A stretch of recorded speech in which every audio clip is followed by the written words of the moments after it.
இப்போ நீங்க ஃபோன்லாம் யூஸ் பண்றீங்களா? யூஸ் ஃபோன் பண்றோம். பண்ணுறோம் சார். ஃபோன் ஸ்மார்ட் இப்போ எல்லாம் ஸ்மார்ட் போன் எல்லாம் யூஸ் பண்றோம். ஸோ படம்லாம் பார்ப்பீங்களா? பார்ப்போம். என்ன படம் பார்ப்பீங்க? எம்ஜிஆர் படம் இருக்கும். இப்பெல்லாம் வந்து எம்ஜிஆர் படம் இன்னும் பார்க்குறீங்களா?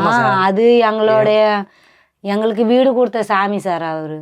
அவரை நாங்க மறக்க முடியுமா சொல்லுங்க? எங்க அப்பா கூட நீங்க ஓட் போடுவீங்களா?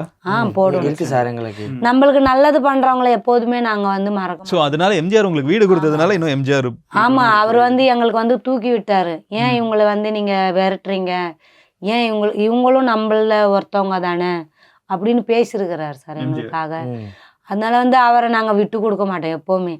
சொல்லுவாங்க நிறைய பேர், இவங்க எதை மறந்தாலும் எம்ஜிஆரை மட்டும் மறக்க மாட்டாங்க அப்படின்னு சொல்லுவார். எது கடையில் போனாலும் அது பாட்டு தான். அவர் பாட்டு தான். எம்ஜிஆர் இப்போ கூட ஒரு கல்யாணம் நடந்ததோ காது கூத்து நடந்ததோ இல்லை குழந்தைங்க வயசுக்கு வந்து இப்பெல்லாம் நாங்கள் ஃபங்க்ஷன் எல்லாம் பண்ணுறோம் சார். விஜய் பாட்டு குழந்தைங்களுக்கு கேக் வெட்டுறது, விஜய் பாட்டு, நடிகர் எல்லா பாட்டு போடுவோம். எல்லா பாட்டு போட்டாலும் எம்ஜிஆர் பாட்டு விட மாட்டோங்க சார். ஃபர்ஸ்ட் அது பாட்டு போட்டு எம்ஜிஆர் பாட்டு, ஜெயலலிதா பாட்டு, விஜய், அதான் நாங்க புதுசா கட்டிக்கிட்டது, நாங்க புதுசா கட்டிக்கிட்டோம் அந்த பாட்டு போடும். அவர் வந்து என் அம்மா எடுத்தாங்க. என்னது அது பாட்டுல நாங்க உங்க அம்மா அந்த பாட்டுல இருக்காங்களா?